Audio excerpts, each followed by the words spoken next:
wanted to discuss anti-Semitism. It appears to be a thing again for the umpteenth time. I think I'd mentioned previously that I am reading right now The Rise and Fall of the Third Reich. And last night I watched the director Ridley Scott's interpretation of the Ten Commandments, which is kind of interesting. Uh, when you put it next to the Cecil B. DeMille one from 1956. But anyway, the reason I bring that up, and it features into anti-Semitism, is a lot of very influential people right now, and people in academia and governments and so forth, are coming out against the Jewish people. And within the Middle East, there are people that say they don't belong there and they're going to drive them into the sea and exterminate them. And I was thinking about that, and it came upon me, and I'm sure this is nothing new to a lot of people, but they have been enslaved, persecuted, and people have tried to commit genocide against them for several thousand years. And and if you look back on it, the ancient Egyptians enslaved them and so forth. And then we know about Exodus, and then later the Assyrians deported them, and then the Babylonians deported them, and they had to put up with the Hittites, and the Philistines were trying to wipe them out. That's the story, part of the story of David. You had later the Romans destroyed the temple and deported them. Later, the Muslims, who, and this is weird to me, they revere, like Moses and Abraham and the other prophets, but they hate the Jews. And it's always been kind of a strange juxtaposition for me. But anyway, and you go right up in the Middle Ages, the Russians and the Cossacks would have pogroms, which basically were trying to kill Jews, and there were all kinds of things thought up about them. And then you had the ghettos that were formed to keep them in a location that everybody knew about. And then in the Ottoman Empire, a large number of the people doing the actual administration for the Ottoman sultans were Jews and Christians and so forth. So that's interesting. And so you go right up to the Third Reich in Germany, where they more or less formalized the extermination into a scientific way, and they rocked along with that. And then after the war, World War II, we got into this brief phase of that was a bad thing, no kidding.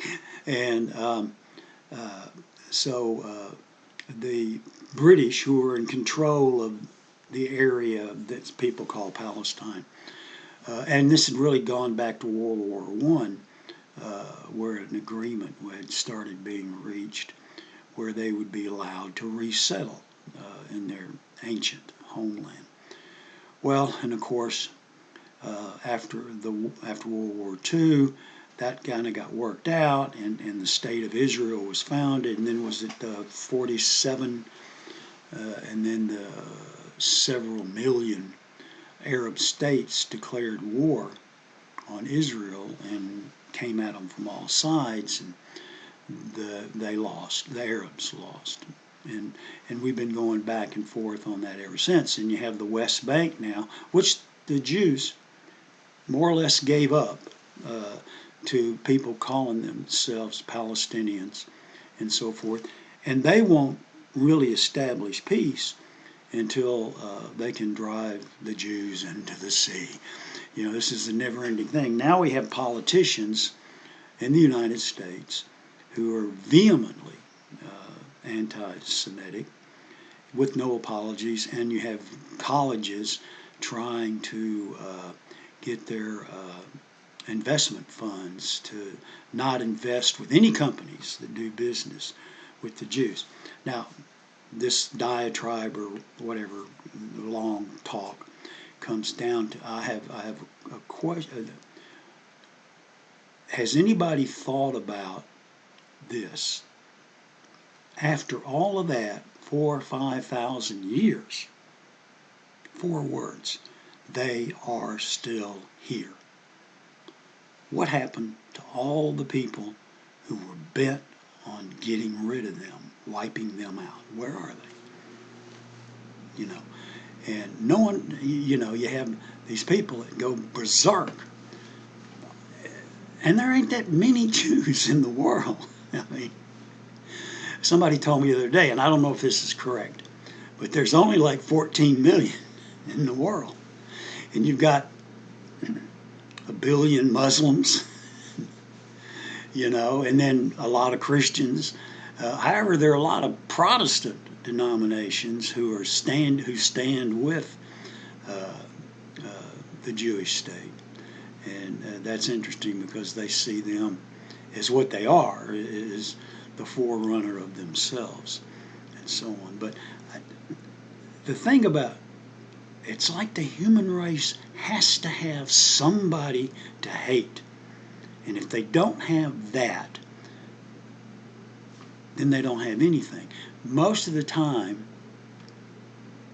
like right now in this country, we have people coming down on people with my skin tone and how evil we are. Well, yeah, there have been and are some evil people that look like me and speak like me.